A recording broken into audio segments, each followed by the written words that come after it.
இந்த யூனிவர்ஸும் இந்த வீடியோ பார்த்துட்டு இருக்க நீங்களும் உங்ககிட்ட பேசிட்டு இருக்க நானும் எல்லாமே ஒண்ணுதான். எல்லாரும் ஒண்ணுதான். ஆம்பளை பொம்பளை, கல்லு மண்ணு, நாய் பூனை, நீ நான்லாம் கூட. உன் உடம்புல இருக்கிற செல் ஒன்னொன்னும் தான் தனி ஆளு நினைச்சிட்டு இருக்கோம். ஆனா அதெல்லாம் சேர்ந்து நீ ஒரு ஆள் தானே. அப்படிதான் நம்ம எல்லாரும் சேர்ந்து ஒண்ணுதான்.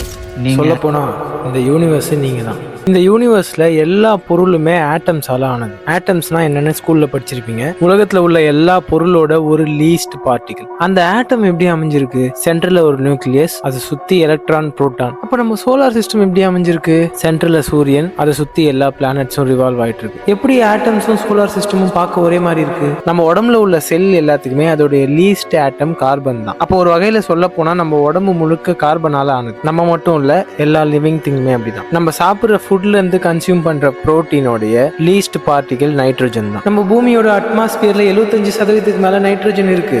சூரியன் நம்ம சோலார் சிஸ்டத்தோட ஸ்டார், அது ஹைட்ரோஜன் அண்ட் ஹீலியமால ஆயிருக்கு. நம்ம குடிக்கிற தண்ணியில ஹைட்ரோஜன் இருக்கு, H2O. இந்த யூனிவர்ஸ்ல இருக்க எந்த கேலக்சியை நீங்க எடுத்துக்கிட்டாலும், எந்த ஸ்டார் எடுத்துக்கிட்டாலும், அது எல்லாத்துக்குமே உள்ள மூலப்பொருள் ஹைட்ரஜனாவோ ஹீலியமாவோ கார்பனாவோ தான் இருக்கும். ஸோ இவ்வளோ பெரிய யூனிவர்ஸ்ல இந்த எர்த்ல வாழ்ற நம்ம கார்பனால ஆக்கப்பட்டிருக்கோம். ஆக்சிஜனை சுவாசிக்கிறோம், நைட்ரோஜன் அதாவது புரோட்டீனை கன்சியூம் பண்ணிக்கிறோம். இப்போ சொல்லுங்க, நம்மளும் இந்த யூனிவர்ஸும் வேறையா? இந்த யூனிவர்ஸே நீங்க தான். நீங்க ஏற்படுத்துற அந்த வைப்ரேஷனை இந்த யூனிவர்ஸ் கான்ஸ்டன்டா ரிசீவ் பண்ணிக்கிட்டே இருக்கு. அதே மாதிரி இந்த யூனிவர்ஸ் சென்ட் பண்றதும் உங்ககிட்ட வந்து சேர்ந்துகிட்டே தான் இருக்கு. இந்த வைப்ரேஷன் எப்படி தெரியுமா கம்யூனிகேட் ஆகிக்குது? தாட்ஸ் மூலியமா தான். நம்மளோட எண்ணங்கள், லா ஆஃப் அட்ராக்ஷனோட பேஸ் ஐடியாவே இதுதான். நெக்ஸ்ட் டைம் இந்த யூனிவர்ஸ் எனக்கு எதுவும் கொடுக்கலன்னு நினைக்காதீங்க, நீங்க தான் இந்த யூனிவர்ஸ். ஏன்னா நீங்க ஃபாலோ பண்ணலன்னா என் வீடியோ நீங்க பார்க்கறது தான் கடைசியா இருக்கும். இந்த மாதிரி இன்ஃபர்மேட்டிவான ரியாலிட்டி வீடியோஸ்க்கு என்ன ஃபாலோ பண்ணி வச்சுக்கோங்க.